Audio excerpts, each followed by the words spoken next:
Hi, everyone, and welcome back to 360 on History podcast, where we do our best to make the past relevant to the present and the future a little easier to understand.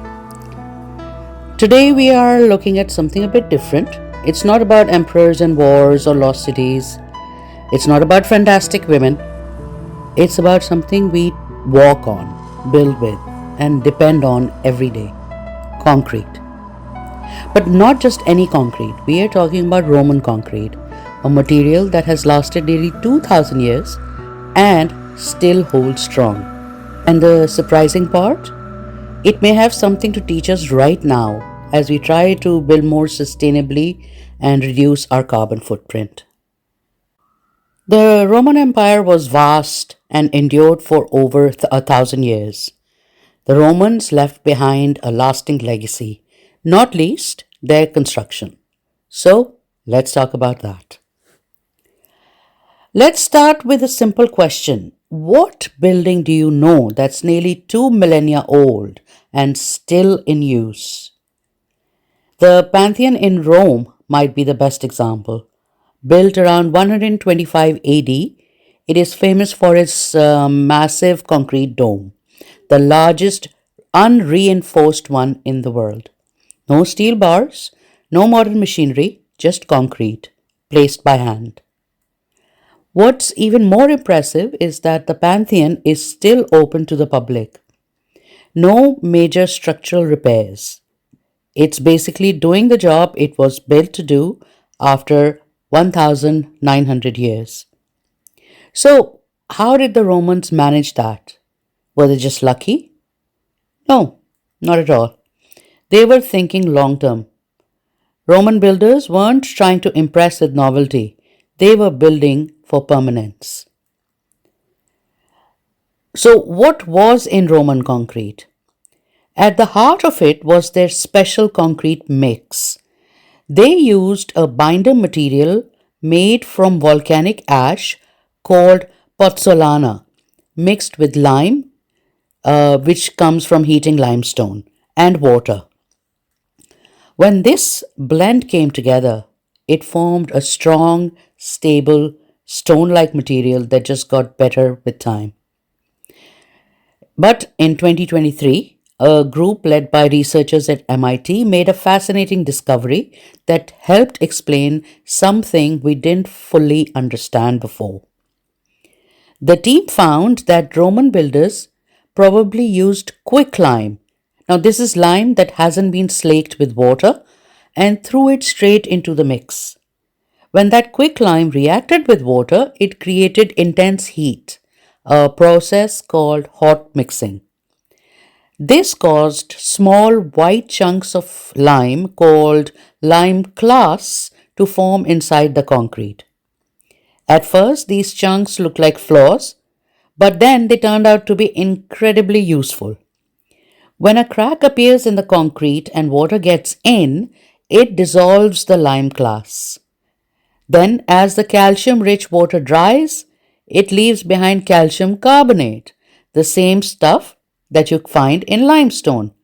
And this calcium carbonate fills the cracks from inside. In other words, the concrete heals itself. That's not science fiction, that's heritage technology. So, what about modern concrete? Today, almost all builders use Portland cement, which was developed in the 1800s. It is strong, easy to work with, and perfect for large scale construction. But it has many downsides. It doesn't include lime clasts, so it cannot heal itself in the same way as the Roman concrete could. And even under ideal conditions, buildings made with it are expected to last around 75 to 100 years before needing major repairs. That's not bad, but when you compare it to the Romans, the structures that they built are still standing after nearly 2 millennia. And then you start to wonder what we've missed. So, what can we learn from the Romans, and what does this all mean for us today? For starters, we can go back to using materials that behave like the Roman mix. Things like volcanic ash aren't hard to find. We have modern alternatives such as fly ash and special clays that work in a similar way and are better for the environment than regular cement. The Roman method of mixing quicklime while the concrete was still hot might sound messy, but it actually helped their buildings heal themselves when cracks appeared. Scientists today are starting to test this approach, and early results show it really works.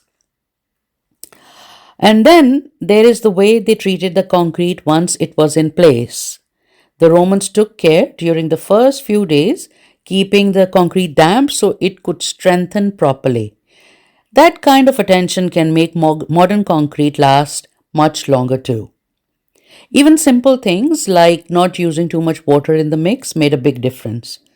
The Romans used thicker, drier concrete and it worked.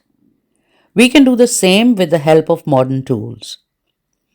In the end, the Romans weren't using magic, they just understood the material and used them wisely. And if we take those lessons seriously, we can start building structures that last, not just for decades, but for generations. Engineers weren't building for their lifetimes, they were building for the future, for people not yet born. That's a mindset we desperately need to recover. But looking back, not to copy everything they did, but to understand why their materials worked. We can move our own industry towards something better, something more durable, something more sustainable. Because every ton of concrete that lasts centuries instead of decades means fewer rebuilds, less cement production, and lower emissions, and fewer buildings falling down. The Pantheon isn't just a tourist site, it's a challenge, a reminder that we can build things that endure. That's it for this episode. If you enjoyed it, please follow 360 on History podcast and feel free to share this with someone who loves architecture, engineering, or sustainable design. Our website is 360onhistory.com. Please do follow us on social media and check out our YouTube channel 360 on History. Until next time, I've been your host Saima Beg, and I encourage you to stay curious, stay informed, and keep looking to the past to build a better future. See you next time.